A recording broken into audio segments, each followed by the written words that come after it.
చాలా ఆశ్చర్యకరమైన విషయం ఏంటో తెలుసా?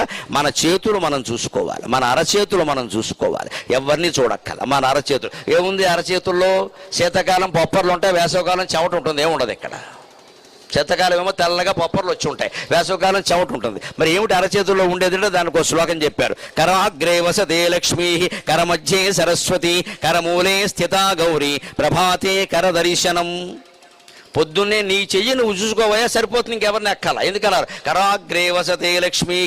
ఈ చేతి గోళ్ల చివర లక్ష్మీదేవి ఉంటుందట, చేతి మధ్యలో అరచేతి మధ్యలో సరస్వతీదేవి ఉంటుందట, ఈ అరచేతి మూలంలో గౌరీదేవి ఉంటుందట. ఎక్కడున్నారండి? అంత చెయ్యే ఉంది, ఎక్కడ ఏం కనపడరండి. దాన్నే సింబాలిజం అంటారు. హిందూయిజంలో సింబాలిజం ఎక్కువ.